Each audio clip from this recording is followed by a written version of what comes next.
जी नमस्कार दोस्तों, आप सभी का हमारे YouTube चैनल पर हार्दिक स्वागत है। आज का अपना बायोलॉजी का एक नया चैप्टर, नाम है आपका आनुवंशिकता एवं जैव विकास।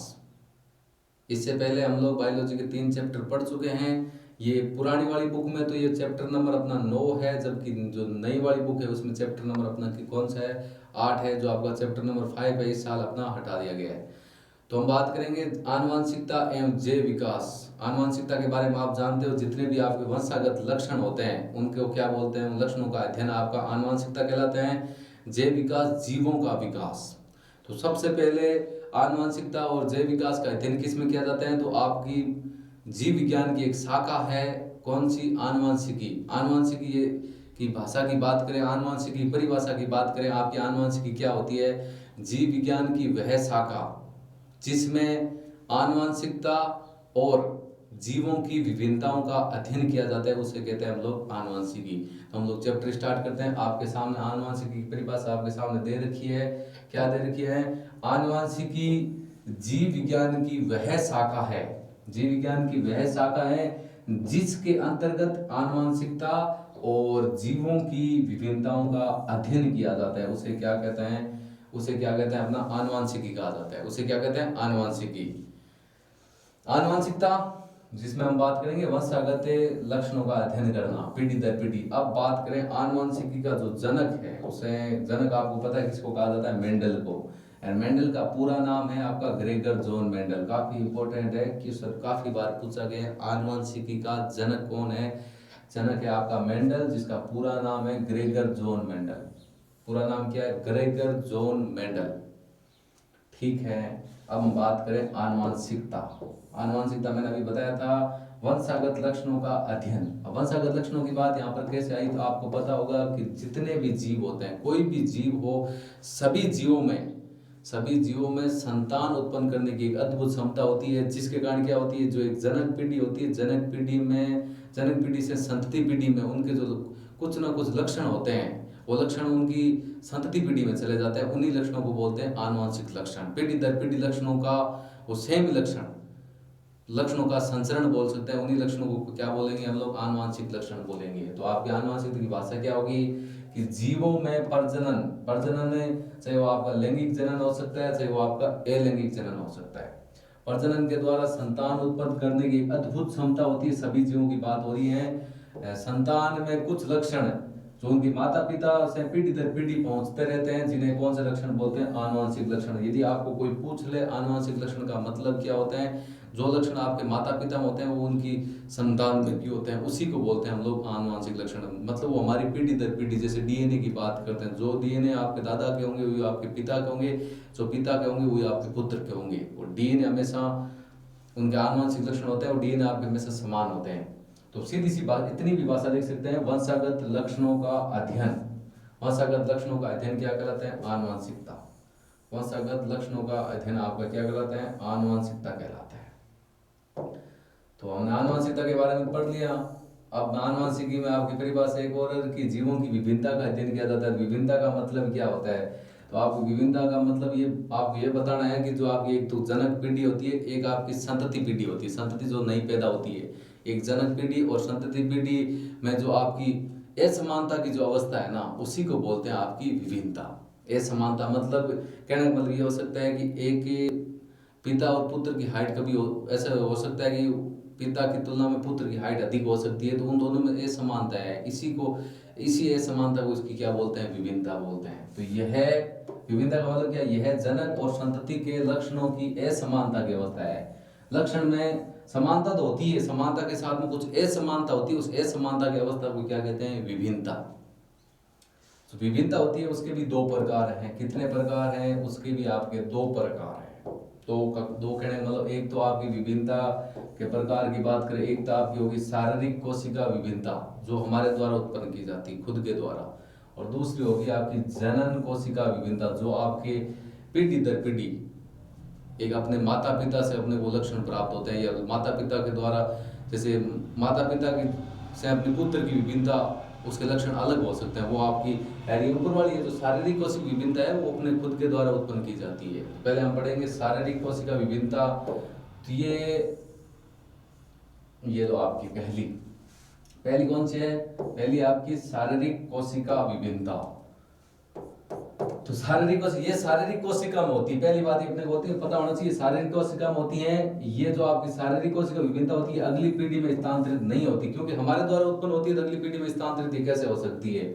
जैव विकास में इसका कोई संबंध नहीं, जैव विकास से इसका कोई लेना देना नहीं है। जो शारीरिक कोशिका विभिन्नता होती है उसको आप उपार्जित लक्षण बोलते हैं। यानी से आरक है, देखिए इसे हम क्या कहते हैं? उपार्जित लक्षण। यदि आपको कोई पूछ ले उपार्जित लक्षण किसे कहते हैं, तो ऐसे लक्षण हैं जो अगली पीढ़ी में स्थानांतरित नहीं होते, जिनका जैव भाई उनके द्वारा जैव विकास में जो लक्षण सहायक नहीं है या वो शारीरिक कोशिका में होते हैं, उन्हें कौन से लक्षण बोलते हैं? उन्हें बोलते हैं हम लोग उपार्जित लक्षण। उपार्जित लक्षण का मतलब होता है, जैसे ये हो गया एग्जाम्पल, कानों में छेद करना। तो कानों में छेद करने वाला होता है कि हो सकता है आपकी जो जनक पीढ़ी उनके कानों में छेद नहीं किया हो, नहीं छेद किया और तो जो संतान पैदा होगी तो उसके छेद थोड़ी होंगे, छेद तो काम होंगे। कानों में छेद करने का काम सोनार करते हैं, हम खुद भी कर सकते हैं वैसे तो कानों में छेद करना, कुत्तों की पूंछ काटना, जैसे कुत्ते की पूंछ काट दी तो उनके द्वारा जो एक नई संतति पैदा होगी, तो इसका मतलब ये तो नहीं है कि उनकी पूंछ कटी हुई होगी, नहीं। ये क्या होती है? या ये शारीरिक कोशिका में होती है जो हमारे द्वारा उत्पन्न होती है और ये अगली पीढ़ी में स्थानांतरित नहीं होती। जैव विकास में ये कोई सहायक नहीं है आपकी। इनको कौन से लक्षण बोलते हैं? इनका नाम दे रखा है उपार्जित लक्षण। कौन से लक्षण? उपार्जित लक्षण। दूसरी आपकी है ये जनन कोशिका विभिन्नता। तो ये आपकी यह जनन कोशिका में उत्पन्न, ये जनन कोशिका में होती है। ये अगली पीढ़ी में आपकी क्या होती है? स्थानांतरित होती है। जैव विकास में सहायक है आपकी, इसको बोलते हैं आनुवंशिक लक्षण। इन्हें क्या बोलते हैं? आनुवंशिक लक्षण है। जैसे मानव के बालों का रंग, मानव शरीर की लंबाई, ये कौन से हैं? उसके जनन कोशिका में होने वाले जितने भी लक्षण होते हैं वो आपके आनुवंशिक लक्षण होते हैं। कौन से लक्षण हो गए?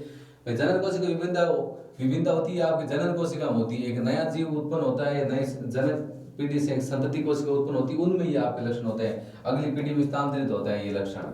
ये पीढ़ी अगली पीढ़ी में क्या होते हैं? स्थानांतरित होते हैं। जैव विकास में अपने सहायक हैं। इनका दूसरा नाम है आनुवंशिक लक्षण। जो आपकी जनन कोशिका विभिन्नता होती है उनको क्या बोलते हैं? आनुवंशिक लक्षण बोलते हैं। आनुवंशिक लक्षण का मतलब होता है पीढ़ी दर पीढ़ी संचरण। जैसे मानव के बालों का रंग हो गया, मानव शरीर की लंबाई होगी। यहाँ बात हो रही विभिन्नता की। विभिन्नता का मतलब होता है उन दोनों में कभी समानता नहीं होती, एक जनक पीढ़ी और एक संतति पीढ़ी में।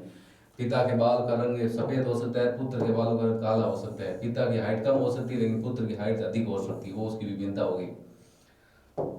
अब हम बात करें कि जनन कोशिका के दौरान विभिन्नताओं का संचयन किस प्रकार होता है। किस प्रकार आपकी एक जनक पीढ़ी होती है, जनक पीढ़ी से संतति पीढ़ी में। जनन का मतलब होता है, अब जनन आपका दो प्रकार का होता है। हम पढ़ेंगे विभिन्नताओं का संचयन किस कारण हो सकता है। एक जनक पीढ़ी से जो आपकी संतति पीढ़ी उत्पन्न होती है उनमें जो आपकी विभिन्नता होती है उसका क्या कारण हो सकता है। तो देखो विभिन्नता किस प्रकार होती है। विभिन्नता जो आपकी होती है, विभिन्नता जो आपकी होती है वो जनन द्वारा परिलक्षित होती है। चाहे वो जंतु लैंगिक जनन द्वारा उत्पन्न हुआ हो या अलैंगिक जनन द्वारा। जनन की दो प्रक्रिया होती है, एक आपकी लैंगिक जनन है, दूसरी आपकी कौन सी? अलैंगिक जनन। आपको पता होगा लैंगिक जनन का मतलब क्या होता है। लैंगिक जनन का मतलब ये होता है कि जिसमें नर और मादा दोनों युग्मक भाग लेते हैं। निषेचन की प्रक्रिया में नर और मादा दोनों युग्मक भाग लेते हैं। नर और मादा दोनों को मिलने को निषेचन बोलते हैं। जबकि अलैंगिक जनन में नर और मादा दोनों में से एक ही युग्मक अपना क्या करता है? भाग लेता है, उसे बोलते हैं आपका अलैंगिक जनन।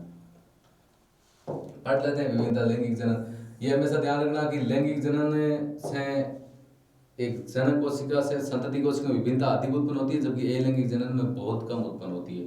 तो पहले हम लैंगिक जनन की बात करेंगे, उससे कैसी विविधता उत्पन्न होती है। तो विविधता की बात करें अपेक्षाकृत अधिक होती है। जो आपकी विभिन्नता बोल दो चाहे विविधता बात कर लो, वो लैंगिक जनन में अधिक उत्पन्न होती है। वो किसके कारण हो सकती है? हो सकता है वो क्रॉस संक्रमण के कारण हो क्रॉस संकरण के कारण हो सकती है। दूसरी बात है गुणसूत्र क्रोमोसोम के विसंयोजन के कारण हो सकती है, या म्यूटेशन या उत्परिवर्तन के कारण हो सकता है। तीन कारण दे रखे हैं लैंगिक जनन में मुख्य। पहला कारण दे रखा है क्रॉस संकरण के द्वारा, दूसरा दे रखा है गुणसूत्र क्रोमोसोम के विसंयोजन द्वारा, और तीसरा दे रखा है म्यूटेशन या उत्परिवर्तन द्वारा। तो यहाँ तो हम बात करेंगे इनके नामों की, लेकिन आगे जाके हम लोग ये पूरा विस्तार से पढ़ेंगे कि आपका जैसे म्यूटेशन या उत्परिवर्तन क्या होता है, क्रॉस संकरण के द्वारा क्रॉस संकरण क्या होता है, गुणसूत्र क्रोमोसोम के विसंयोजन का क्या मतलब होता है। तो ये तो थे अपने इन लक्षणों के कारण जो आपके जनक पीढ़ी से संतति पीढ़ी में बोले लैंगिक जनन के द्वारा विभिन्नता उत्पन्न हो सकती है। किसके कारण?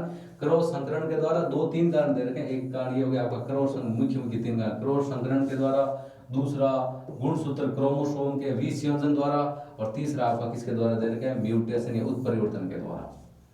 बात करें अलैंगिक जनन में विभिन्नता किस प्रकार उत्पन्न होती है, तो आपका जो अलैंगिक जनन होता है उसमें तो आपकी विभिन्नता कम होती है। जो लैंगिक जनन मैंने आपको पहले भी बताया था, लैंगिक जनन में आपकी विभिन्नता अधिक होती है, अलैंगिक जनन में विभिन्नता आपकी क्या होती है? कम होती है। इसमें मेन तो आपका डीएनए, डीएनए का पूरा नाम आपको पता होगा क्या होता है? डीएनए का पूरा नाम होता है डीऑक्सी राइबो न्यूक्लिक अम्ल। डीएनए का पूरा नाम क्या होता है? डीऑक्सी राइबो न्यूक्लिक अम्ल। डीएनए प्रतिकृति, प्रतिकृति का मतलब क्या होता है? उसका आकार। डीएनए प्रतिकृति के समय न्यून त्रुटियों के कारण होती है, मतलब नॉर्मली बहुत कम त्रुटि होती है, न्यून त्रुटि होती है। न्यून का मतलब कम होता है, कम त्रुटि होने की संभावना होती है। किसमें? अलैंगिक जनन में। उसका कारण क्या होता है? डीएनए प्रतिकृति के समय न्यून त्रुटियों के कारण होती है। छोटी छोटी जब एक जीव की शारीरिक संरचना दी जाती है, शारीरिक संरचना के समय थोड़ी सी उसमें क्या होती है? त्रुटियां हो जाती है या विभिन्नता हो सकती है। अब हम बात करें कि जीवों में विभिन्नता तो होती है, लेकिन उन विभिन्नताओं के कुछ लाभ भी होते हैं। लाभ की बात करें, पहला लाभ आपके सामने दे रखे हैं कि प्रकृति की विविधता। भाई प्रकृति में सब जगह वातावरण एक जैसा नहीं है, अनुकूलन सब जगह एक जैसा नहीं, अलग अलग है, अपना अलग अलग माहौल है, अलग अलग वातावरण है। प्रकृति की विविधता के आधार पर विभिन्नता जीवों की विभिन्न प्रकार के लाभ हो सकते हैं। अब जैसे मैं आपको एग्जांपल देके बताऊंगा कि किस प्रकार जीवों को लाभ हो सकते हैं। जैसे हम बात करते हैं उष्णता, उष्णता का मतलब आप जानते हैं गर्मी, जहाँ गर्मी अधिक होती है, उष्णता का मतलब भी गर्मी से है। गर्मी को सहन करने की क्षमता वाले जीवाणुओं को अधिक गर्मी से बचने की संभावना अधिक होगी। मान लो कि जिस क्षेत्र में जो जो जीव होते हैं, कुछ जीव ऐसे होते हैं जो अधिक गर्मी को सहन कर सकते हैं, और उस प्रकृति पर या पृथ्वी पर उस जगह पर यदि अधिक गर्मी पड़ रही है तो वो जीव क्या होते हैं? उस गर्मी को सहन कर सकते हैं, क्योंकि वो पैदा ही उसी जगह पर हुआ है। अब एक ठंड वाले क्षेत्र में यदि कुछ जीव पैदा और उनको यदि गर्म वाली जगह पर लाकर छोड़ दे तो हो सकता है उनकी वो संतति कोशिका जीवित न रहे हो। तो उष्णता मतलब गर्मी को सहन करने वाले या क्षमता वाले जो आपके जीवाणु होते हैं, उनको अधिक गर्मी में बचने की संभावना अधिक होती है, उनका उन जीवाणुओं या उन जीवों के बचने की संभावना अधिक हो जाती है। तो पहला तो ये लाभ ये हो गया उसका। दूसरे लाभ की बात करें, दूसरा लाभ आपके सामने दे रखे हैं। दूसरा लाभ क्या दे रखे हैं? आपके पर्यावरण कारकों, जितने भी पर्यावरण के घटक होते हैं, आपके जैविक घटक हो या जैविक घटक हो, पर्यावरण कारकों द्वारा उत्तम परिवर्तन का चयन जैव विकास प्रक्रम का आधार बनाता है। मतलब यदि आपके जीवों में विभिन्नता उत्पन्न हो रही है, विभिन्नता हो रही है, तो उन पर्यावरण कारकों द्वारा उत्तम परिवर्तन द्वारा क्या होता है? जैव विकास। उत्तम परिवर्तन का चयन द्वारा क्या होता है? जैव विकास, जीवों का विकास होता है। अलग अलग जीव विभिन्नता के कारण उत्पन्न होंगे। लैंगिक जनन के द्वारा होंगे। जो आपके अलैंगिक जनन की प्रक्रिया होती है उसमें आपको सेम जीव जो आपकी जनक पीढ़ी होती है वही आपकी संतति पीढ़ी होती है, जबकि जो आपका अलैंगिक जनन होता है उसमें नए जीवों का क्या होता है? विकास होता है। आज की क्लास अपनी इतनी रहेगी। जो आगे का भाग है वो हम लोग नेक्स्ट क्लास में पढ़ेंगे। जो अपनी आनुवंशिकता और जैव विकास की छोटी सी क्लास, ये अपना फर्स्ट क्लास है। वीडियो कैसा लगा? अच्छा लगा तो लाइक करें, शेयर करें और हमारे यूट्यूब चैनल को सब्सक्राइब करें। Thank you. जय हिंद, जय भारत।